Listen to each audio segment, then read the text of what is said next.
Hello, everybody. Hello. Hey, that's right. Today at the Carver, we're going to read a book called One Hen, How One Small Loan Made a Big Difference. This book was written by Katie Smith Milway and illustrated by Eugenie Fernandez. This is Kojo. Kojo tugs the knot tight and hoists a bundle of firewood onto his head. Since his father died, he has had to quit school and help his mother collect wood to sell at the market. It is the last load of the day, and he is tired and hungry. Kojo and his mother live in a mud-walled house with an open fire for cooking. Beside it is a garden where they grow their own food. They never have much money or much to eat. As Kojo nears the house, he can smell his mother's fufu cooking, their main meal made from cassava and yams. He begins to walk faster.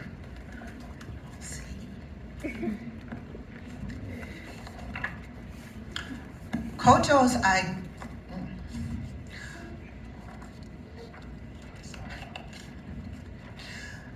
Kojo and his mother live in a village in the Ashanti region of Ghana. None of the 20 families in the village has very much money, but they do have a good idea. Each family promises to save a bit of money so that one family can borrow all the saving to buy something important. The Achimpong family is first to borrow the money. They use it to buy 2 cartloads of fruit, which they sell for profit at the market. When they pay back the loan, the Dodu family borrows the money to buy a second-hand sewing machine. They plan to turn the cloth they weave into shirts and dresses to sell. One day, it's Kojo's mother's turn. She uses the loan to buy a cart so she can carry more firewood to market. She also hopes to rent the cart to people who need transport. There are a few coins left, and Kojo asks if he can have them to buy something important himself.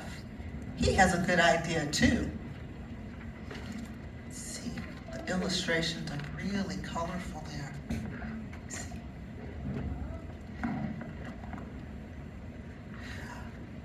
Kojo's idea is to buy a hen.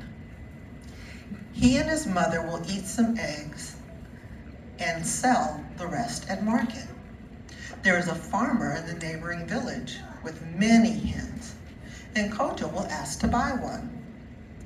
It takes Kojo 2 hours to walk to the chicken farm. By the time he arrives, he is hot and dusty. He wonders how he will know which hen to choose. There are so many. Kojo tries to look over all the chickens. A white one pecks at the ground near his foot.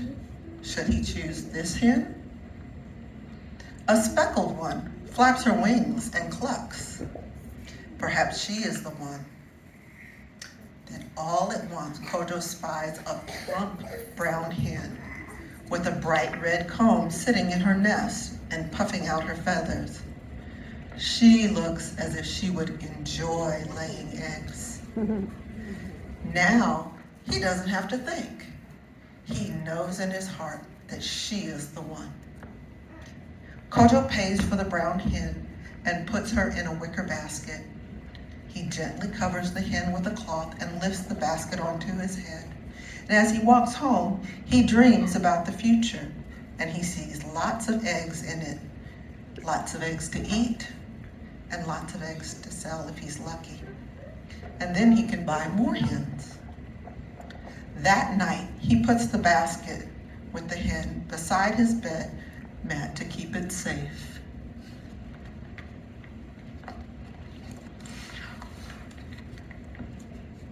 Kojo makes a nest for his hen from an old wash powder box and checks it for eggs every day. On the first day, he finds nothing. On the second, still no. But what is this? In the corner, under some straw, a smooth brown egg. Kojo is lucky. His hen does seem to enjoy laying eggs. She lays 5 eggs the first week. Kojo and his mother eat 1 egg apiece, and he saves the other 3 for the market on Saturday. On market day, he walks among the stalls of fruit, vegetables, meats, kente cloth, and calabash bowls. He finds a good place to set down his small basket and call out for customers. Kojo sells 2 eggs to Ma Achampo and 1 to Ma Dodu. He clutches his egg money tightly so he won't lose it. He's about to pick up his basket and go home when he finds another treasure. Loose grains and bits of fruit fallen on the ground that he can feed his hen. Slowly, Kojo's egg money grows.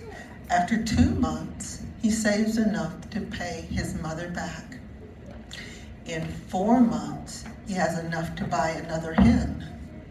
Now Kojo can sell 5 eggs a week, and he and his mother can eat more eggs. After 6 months, he buys a 3rd hen, and he and his mother have an egg a day. Kojo is proud of his eggs, and his mother is proud of Kojo. Bit by bit, 1 small hen is making a big difference. See the pictures. These are the eggs from Kojo's market.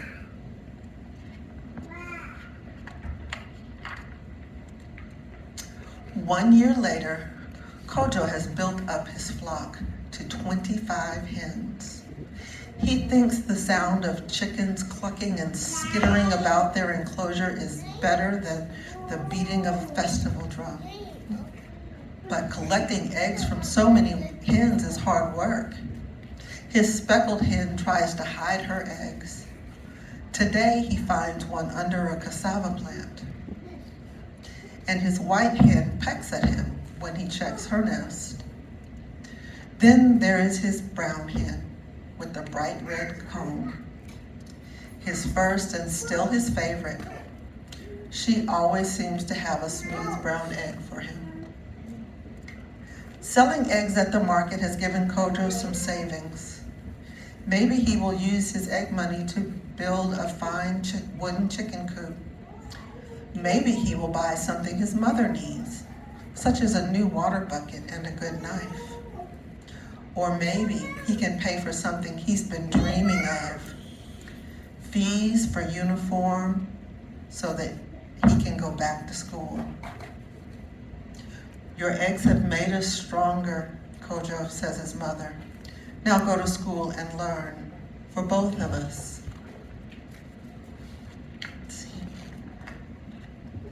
See all of the chickens that he has? All those eggs? Nice.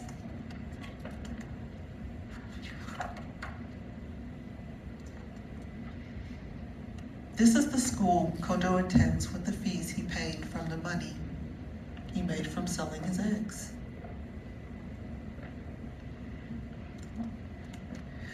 Kojo's uniform feels stiff and new as he walks to school. With each step, his lips move silently, reciting the ABCs and numbers he learned before his father died. In school, Kojo works hard to catch up with other students on reading and spelling and arithmetic. Later, he learns to write essays and solve math and science problems. And he learns about his country's history and its resources and about other countries in Africa and around the world. There are practical lessons for country life too. How to filter drinking water with a cloth to remove parasites. How to use chicken manure and compost made from garbage to fertilize soil and grow vegetables. The lessons Kojo learns help him care for his chickens. His dreams are growing bigger. But now he sees that he will need more education to make them come true. Kojo studies even harder and wins a scholarship to an agricultural college to learn more about farming. His mother will care for his chickens while he is away. At college, Kojo's dreams start to take shape, the shape of a farm of his own. After Kojo finishes college, he decides to take a big risk. He will use all the money he and his mother have saved to start a real poultry farm. He buys a large plot of land and enough wood and wire to build chicken coops. Now he needs hens, 900 of them, to start a farm. He needs another loan, a big one. This time, Kojo goes to a bank in Kumasi, a nearby town. When the banker hears that Kojo wants to buy 900 hens, he shakes his head. He does not want to lend money to a young man from a poor family. But Kojo does not give up. He goes to the capital city, Accra, and visits the bank's headquarters. Kojo waits and waits to see the bank president. The bank is near closing when finally the president agrees to see him, but not for long. He is a busy man. Kojo tells the banker that he has schooling and will work hard. The banker has heard such stories before and frowns.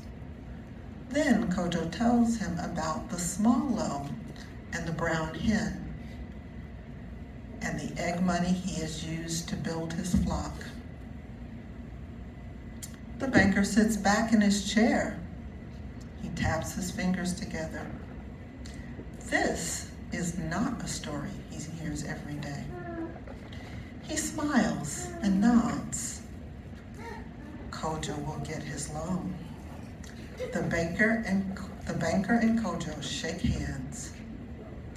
Back home, Kojo buys his hens. Soon there will be eggs. So many eggs, he will need helpers to collect them all. So down here, it's a little farm that Kojo made. Way tiny at the bottom. And there are all the eggs and chickens that he's gonna raise. This is the family that Kojo raises on the farm he built with the money he made.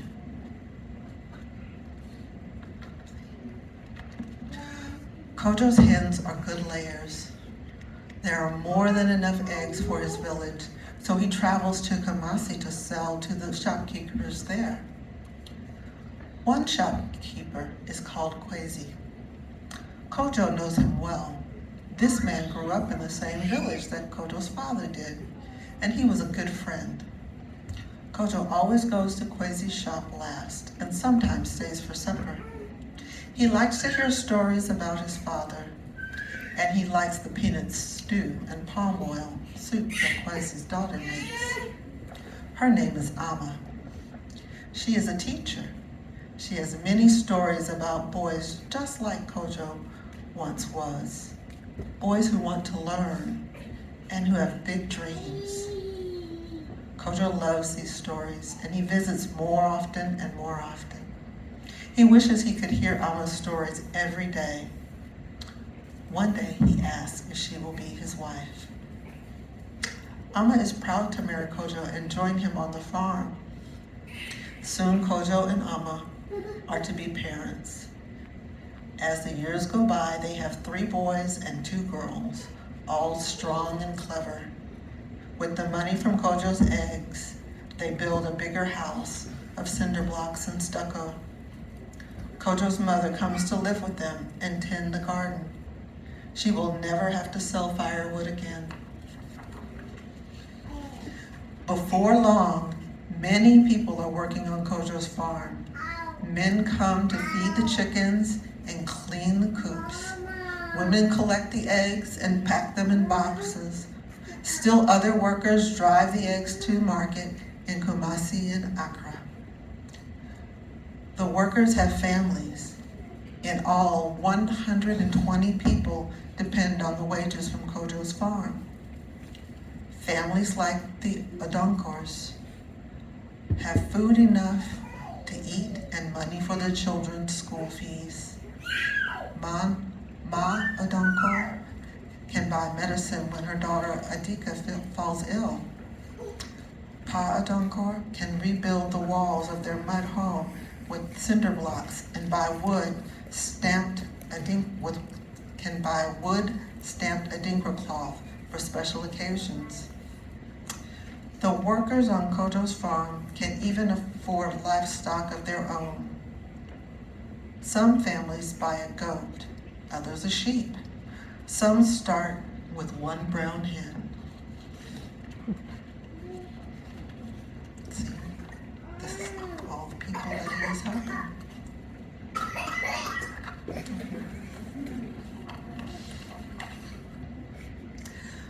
Okay, this is the town that grows as Kojo sells his eggs and pays his workers.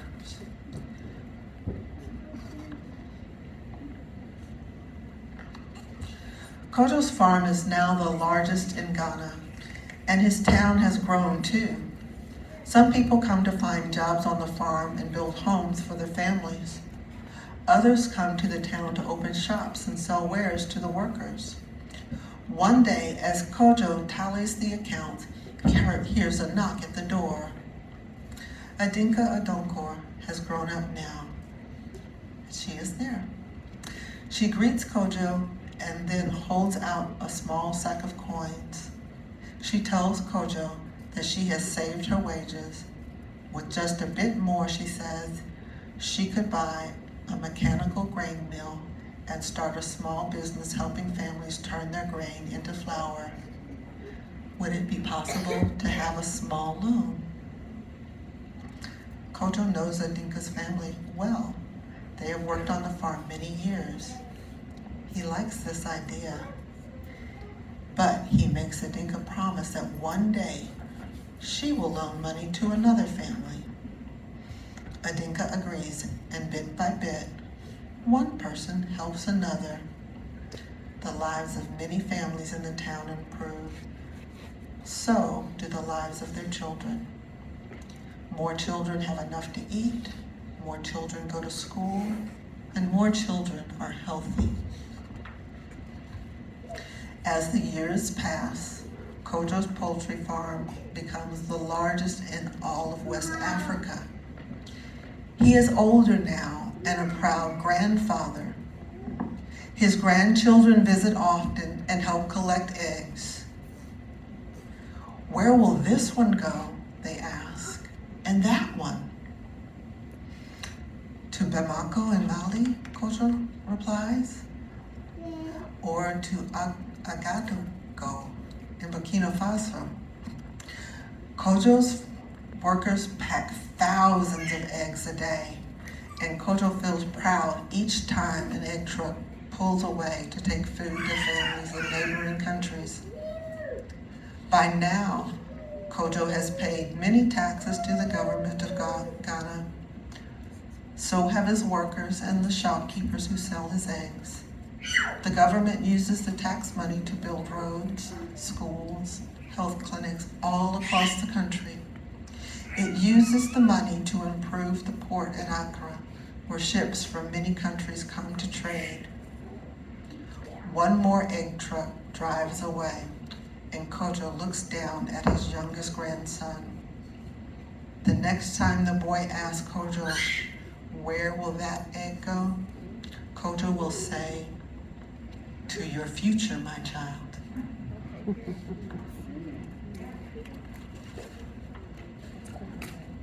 So this is the country that grows as businesses like Kojo and Adinka's prosper. Okay. And it all started with one small loan to buy one brown hen. This is the way one young boy named Kojo, with one small loan to buy one brown hen, eventually changed the lives of his family, his community, his town, and his country. It all started with a good idea and a small loan that made it come true. It all started with one small hen. And this is the real Kojo. This is a true story. This is the story of Kwabena Dako, a real boy from Ghana, Ashanti's region, who really did lose his father and have to help his mother support his family. Kwabena was too poor, was born to poor parents who lived in a small town not far from Kumasi in central Ghana. He lost his father at an early age and had to start selling fruit and vegetables door to door to pay for his school fees and to help his family. Sometimes Kwabena's family did not know where the next meal would come from. Kwabena's mother remarried, and her new husband received a gift of 100 chicks from a missionary, and Kwabena raised them and sold their eggs. He won a scholarship to study poultry science at college in Israel and returned to Ghana to hone his farming skills. In 1966, he invested his life savings, less than $1,000, in land and chickens. Like Kojo, he needed a loan, and he too had to struggle to convince the bank to lend him money. Kwabena's business began to flourish, and he became successful. He never forgot how important it was to make loans available to people who wanted to start their own businesses. He knew that banks were nervous about such loans, so he decided to start a Sinapi Aba, mustard seed, trust to give out loans. The loans were small, only about $200, but they made a big difference. And since its founding, Sinapi Aba Trust has provided services to hundreds and thousands of Ghanaians, mostly loans for small business such as selling fruit or firewood, sewing clothes, baking snacks, transporting goods, or raising small livestock, like the hen that Kojo bought.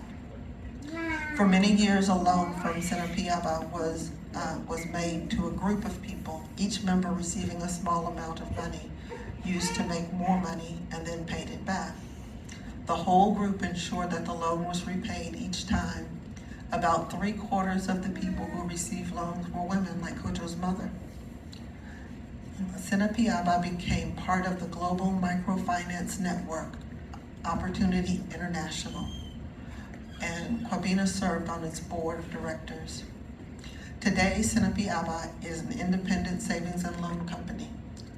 I often tell people that when I was young and struggling, somebody gave me a chance, says Kwabena. All I want to do now is to be part of something that gives young people the same break I received. That's the end.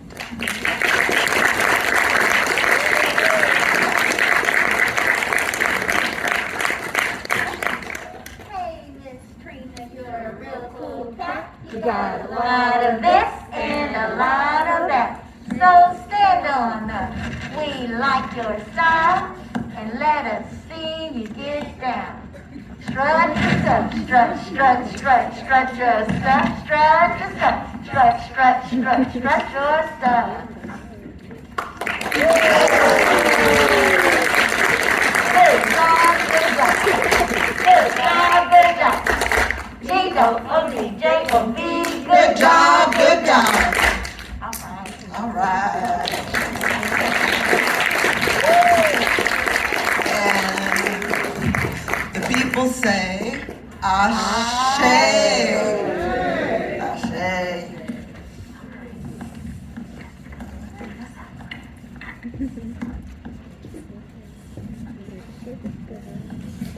All right, let's give another round of applause. Freedom School.